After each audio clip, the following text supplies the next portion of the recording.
And at the beginning of the session, I would just like to remind you all that tomorrow is going to be the final date for handing in your project. So please, if you do not hand in your project, make a hurry and just hand it down ASAP.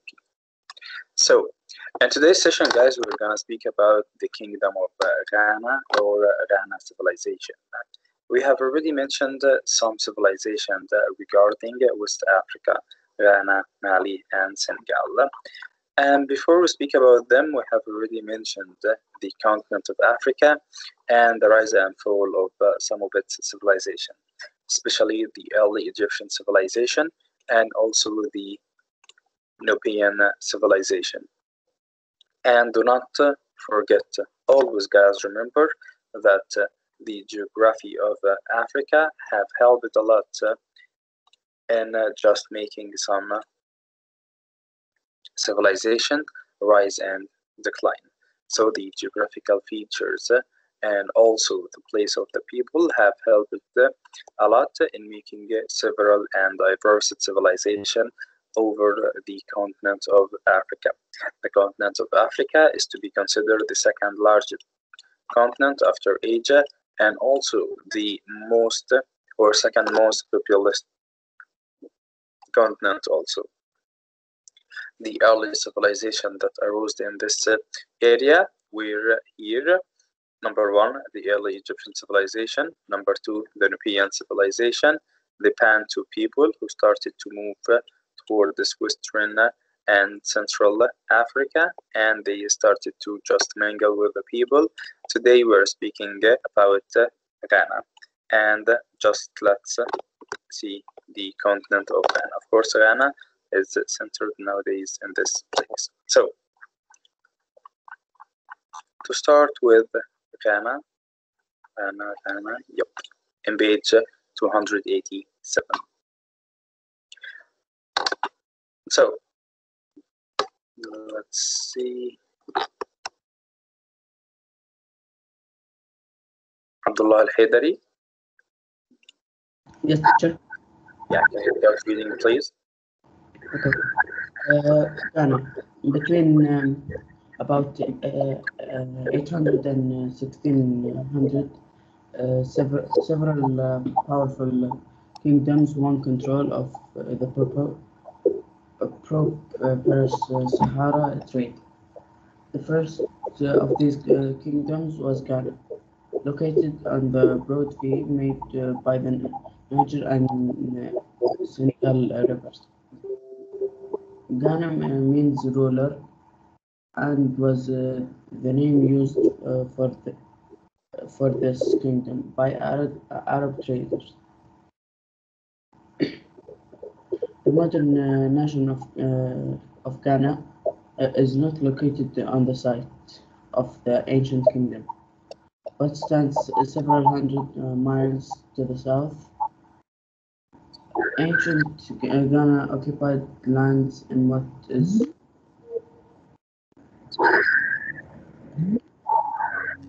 today northern Senegal and northern Mauritania. And southern Mauritania. Okay, thank you very much, Abdullah.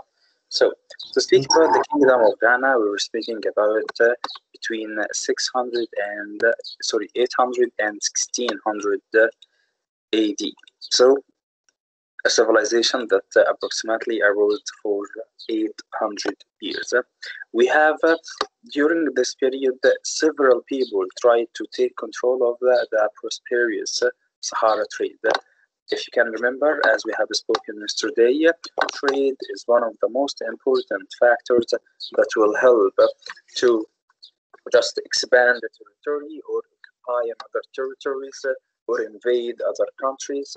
All of that only because of trade and taking control of trade and resources. So over the course of history, a lot of people tried to take control of the prosperous Sahara trade. As we have mentioned yesterday, trade in the Sahara brought the people from Northern Africa to the people in Central and South Africa together, especially that the people in Northern Africa, they have plenty of salt that they traded with people from Central Africa with gold because of the scarcity of salt in these areas. Consequently, people have tried a lot in order to take control of the prosperous Sahara trade. The first of those kingdoms, of course, was Ghana. Ghana, it was located in the V made by the Niger and Senegal River. If we went to the Niger and Senegal River,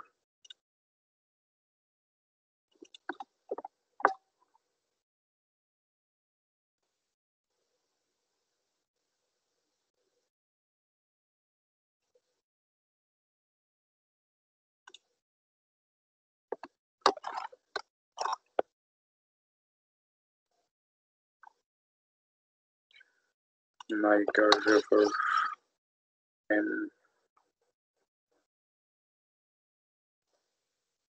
oh, that's Niger.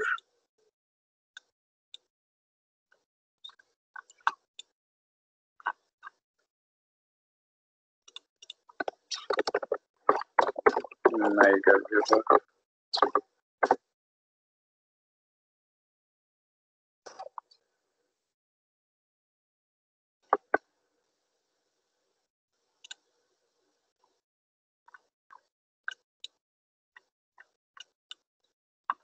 Okay, so that's the river. So between the Niger River and Senegal River, there is a V shape. Ghana was located in this place, in that V shape. Ghana means ruler. Ghana, the word Ghana or the noun Ghana means ruler. And it was the name used for this kingdom by the Arab traders who came from the Middle East to trade with these people. An important point. The modern nation of Ghana is not located on the side of the ancient kingdom, yet on the other hand stands several hundreds miles to the south. Ancient Ghana occupied lands in what is today northern Senegal and also southern Mauritania. And of course, to speak about Ghana, we must speak about the gold and the wealth of that country. Abdurrahman?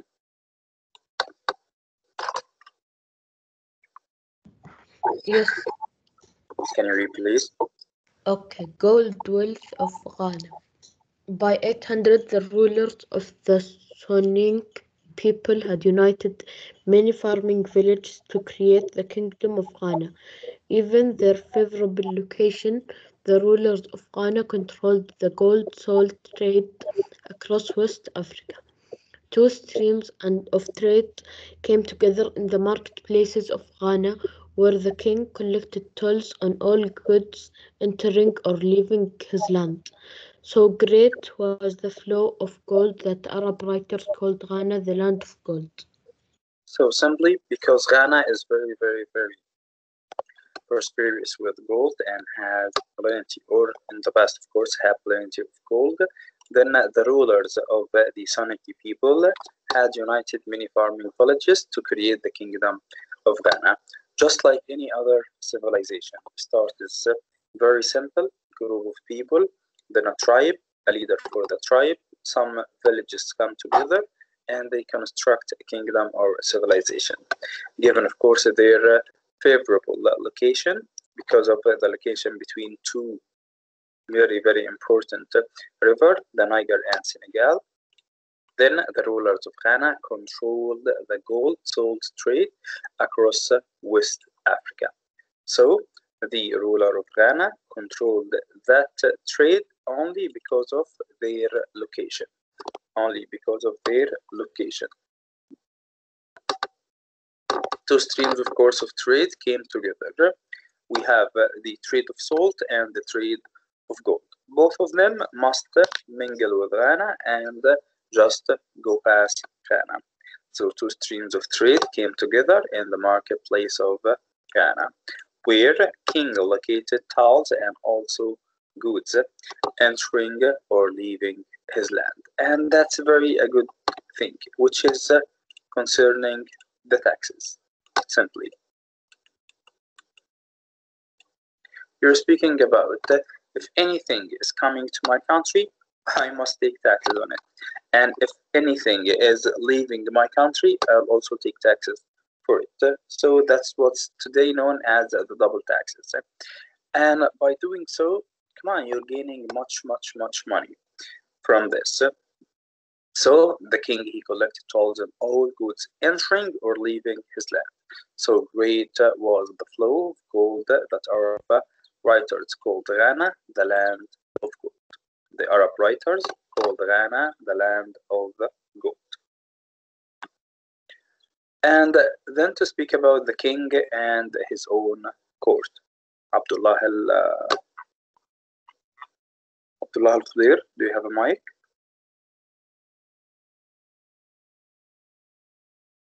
علي نواف الماضي.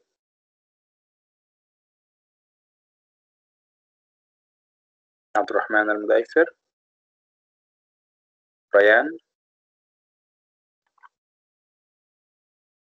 Okay, Abdullah al-Haydari, you can lead. Okay. The king and his court. Ghana might have had several large cities that served as capital during its long history. The last great capital was called Kumbi Saleh, and according to the custom or the time, it included two separate walled towns. The first town was the home of the king and included the royal palace. The second was home to Muslim merchants and traders. So to speak about the king and his court, first we need to know that Ghana may have several large cities, not only one capital city, but many cities, because people have mingled via several locations and places, even from Northern Africa, from Egypt, from the Middle East, from Central Asia, or even from South Africa, and Central Africa. So people came from very diverse locations and places. That's why they started to have many, many large cities. The last great capital was called Kampi Saleh. And according to the custom of time, it included two separate towns. And of course, these towns were to separate the people. Number one, a home for the king, and number two, a home for the Muslim merchant and traders. Continue, Abdullah, please. Okay. The royal palace was surrounded by a complex of domed buildings. Here, in a court noted for its wealth and splendor, the king of Ghana presided over elaborate ceremonies.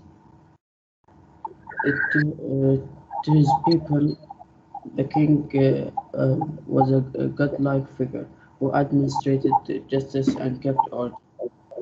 In the second town of Kumbi Saleh, prosperous Muslim merchants from north of the Sahara lived in luxurious stone buildings. Lured by the gold wealth of Ghana, these merchants helped make Kumbi Saleh a bustling center of trade. So simply, we're speaking about two separate places in the same capital of Kampi Saleh. The royal palace was surrounded by a complex of dome building, simply because it's the royal palace, the most important building in the city. And of course, in a court noted for its wealth and splendor, because the city is very, very rich one. The king himself, he presided over elaborate ceremonies, the most important festivals, the parties, and how the people would celebrate. He himself took great interest in that. To his people, the king was a godlike figure who administrated justice and kept order. And that's a very important point. And of course, at the second place, we have the Muslim merchants and traders. Those people, they traded with gold. Consequently, they became very, very rich. And because of that, they lured by the wealth of Ghana. And the merchants themselves, they helped Kombu Saleh a lasting central trade because they have brought some merchandise from their own places, and now they are trading in this city. Consequently, the city became like a center for trade for all the people, not only the Arab Muslim traders and merchants, but for all the people who came to the city. For of course, Islam's influence. As always, we said that while dealing with trade, you do not just trade in goods and merchandise, but you also trade in ideas, thoughts, cultural background, and even religion. And of course, to speak about that, we have Muslim traders and Muslim merchants in the city. Consequently, these Muslim traders and merchants will do their best in order to spread Islam. And of course, when people deal with them and find the true Muslims, they will just be attracted to Islam and later convert to Islam. Even before the rise of Ghana, Muslim traders had brought their faith to West Africa. As Ghana flourished, Muslim merchants also and traders came to play an important role in the kingdom. The king employed Muslims as counselors and also officials. Over time, Ghana's ruler adapted some military techniques and ideas about government and law from the Muslim world.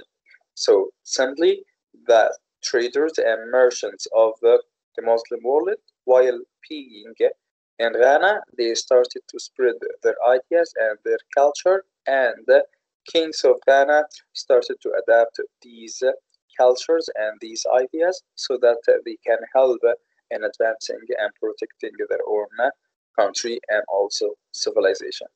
So once again, because of trade, Islam started to spread in Ghana, and also the king of Ghana started to adapt Muslim techniques.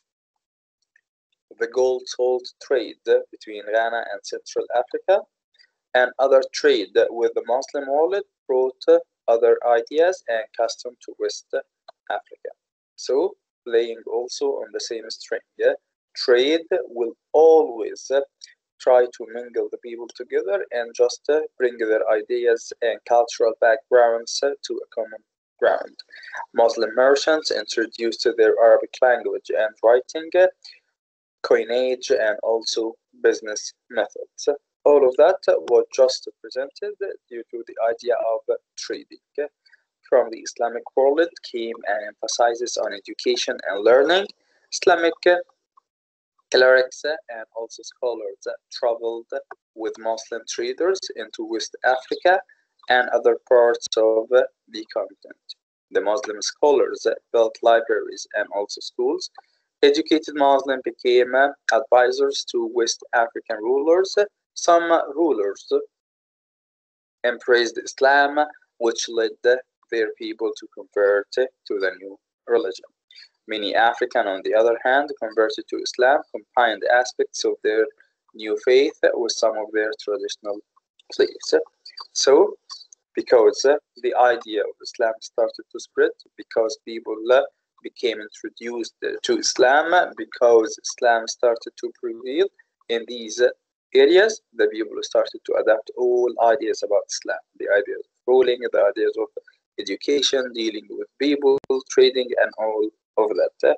And the results were, we have many results. Some of the results were just some rulers and other people started to convert to the new religion.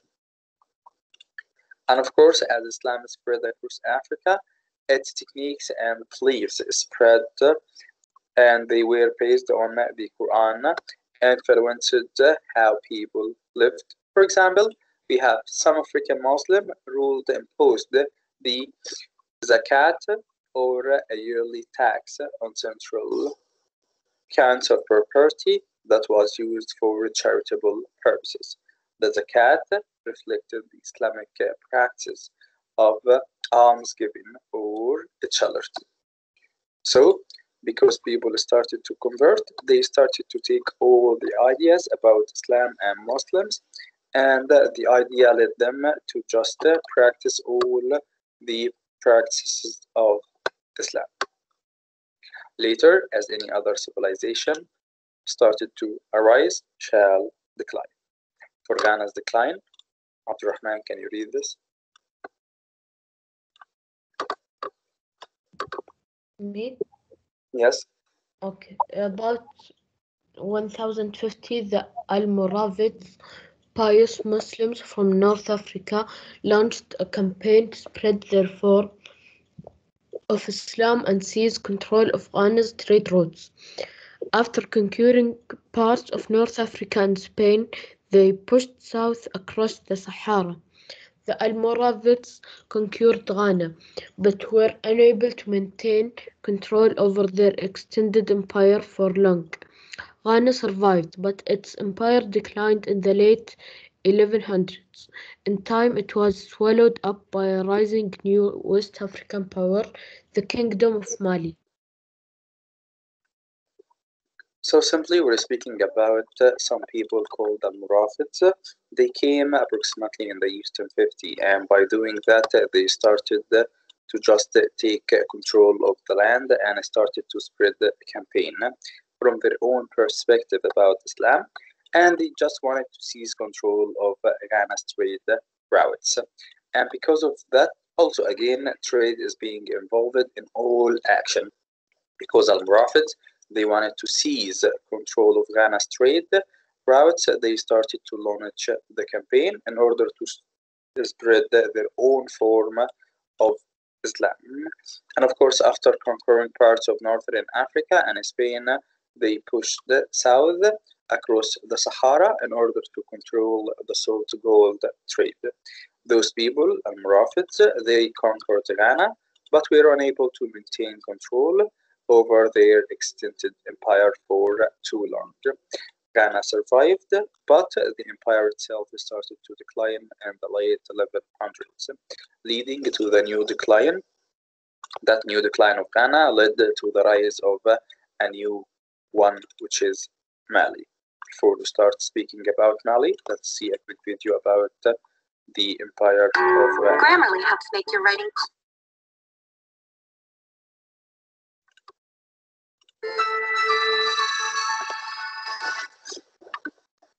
Hello, welcome to BioGrades TV. If you're new here, please subscribe and turn on Ghana Empire. The Ghana Empire thrived in West Africa from around the 6th to the 13th century. The empire is not connected geographically to the modern state of Ghana, but was located in the western Sudan Savannah region, the modern southern Mauritania and Mali.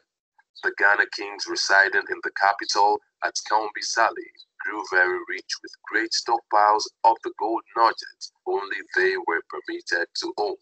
Consequently, the reputation of Ghana traveled far to North Africa and Europe, where it was described as a land of gold. The exact foundation of the Ghana Empire is not known. It may have been as early as the 6th century. The period the empire was at its height is considered to be between the 9th and 11th century. The Ghana Empire was mostly comprised of the Soninke people who spoke Mande. The region dominated by the Soninke is often called Wagadu in indigenous oral traditions, or Wangara, the Muslim geographer's term for the Middle Niger. The capital of the Ghana Empire was Kombi Sale and was located 200 miles north of modern Bamako, Mali. The Arab traveler Al-Bakri, who visited towards the end of the empire's history in 1076 CE, describes the capital as being surrounded by wells and irrigated fields where many vegetables grew. He goes on to state, the king has a palace and a number of domed dwellings all surrounded with an enclosure like a city wall. Around the king's town are domed buildings and groves and thickets where the sorcerers of these people, men in charge of the religious cults, live. In them are their idols and the tombs of their kings. The empire was actually comprised of several collections of villages ruled by a single king. The empire had a well-trained army with cavalry units. The soldiers were paid off the king's gold, which was in abundant supply. Camels available for transportation of goods and people was also an advantage to the empire. With these advantages, the Ghana Empire conquered new territories and got new tributes from subjugated tribal chiefs, monopolizing local and regional trade.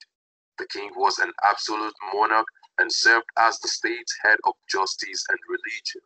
Sacrifices and libations were made in his honor. There were strict rules of protocol in his presence, and when he died, his tomb was laid in the sacred grove, which no one enters. Al-Bakri described the Ghana king in the following terms.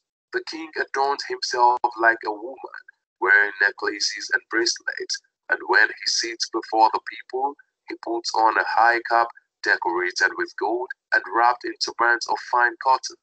Behind the king stand 10 pages holding shields and swords decorated with gold, and on his right are the sons of the vassal kings of his country, wearing splendid garments and their hair plated with gold. The Ghana Empire controlled the central West African trade in the upper valley of the Niger River from the 6th or 7th century. Control of regional trade was a profitable business for the kings of Ghana. Goods were often taxed twice, once they came into the country and again once they left it. In addition to income from passing trade, the Ghana Empire had its own resources, which included iron ore and gold, which were exchanged for luxury goods as fine textiles, beads, copper, and horses brought by Arab traders from the north. Another commodity currency used in Ghana was copper wiring. The kings of Ghana demonstrated their supreme status by prohibiting anyone else but themselves from owning gold nuggets.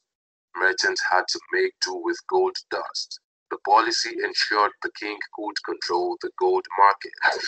Islam was spread in the region by Muslim merchants as they came into contact with local traders and the elite of urban areas. Leaders may have reasoned that adopting the religion, or at the least tolerating it, would be favorable for trade. However, there is no evidence that kings themselves converted to the Islamic faith. On the contrary, Ghana's capital at Kombi Saleh was made up of two distinct towns from the mid-11th century. One side was the Muslim area and had 12 mosques, while the other, just 10 kilometers away and joined by many intermediate buildings, was the royal residence with many traditional shrines and just a single mosque for visiting merchants. This division showed the continuance of indigenous animist beliefs alongside Islam. The first stage in the decline of the Ghana Empire started in the mid-11th century CE. In 1076 CE, the capital was overrun by the Almoravids of North Africa. The Ghana Empire never really recovered thereafter. The empire began to fall apart in the 12th century CE. The decline took form when other competing trade routes opened up for the east and when the climate became dry for an extended period, thereby affecting agricultural production. The rulers of Ghana did not help matters too, as the empire was weighed down by a string of civil wars. Meanwhile, many rebellious chiefs took the opportunity afforded them by a weak central government to declare themselves independent of the empire. One such example was Tekror in the western Sudan region, which controlled the Senegal River and which had even allied itself with the Almoravids. The kingdom of Soso turned out to be the biggest beneficiary of the crumbling Ghana Empire, aided by the collapse of the Almoravids in the mid-12th century CE. However, the Soso was only a short-lived kingdom, as the king Sumanguru was defeated by Sundiata Keita in 1235 CE. Sundiata also took over the old Ghana capital in 1240 CE, and he would go on to found the Mali Empire, which was the largest and the richest empire yet seen in Africa. The Ghana Empire declined from the 12th century CE. Following drought, the opening up of trade routes elsewhere, civil wars, and the rise of the Soso Kingdom, and subsequently the Mali Empire. What have we missed out of this history? Let's know in the comment section. Will it be ridiculous to subscribe to our channel? So that's just some information about the civilization of Ghana and how it started and how it started to decline as any other civilization. And of course, in the second session or tomorrow, we shall speak about both Mali and Senegal. Any questions so far, guys, about the Kingdom of Ghana and how it started to arise and decline? Okay, guys, that's gonna be it for today. You can have the rest of the session off and see you tomorrow. And don't forget, please, you need to deliver your project by tomorrow. Okay, Salman? Okay, teacher. Thank you. Very well. Tomorrow's the presentation for the project. Yeah, the last day is tomorrow. Okay, I will do it tomorrow. Okay, teacher. Okay. Thank you. You are very welcome.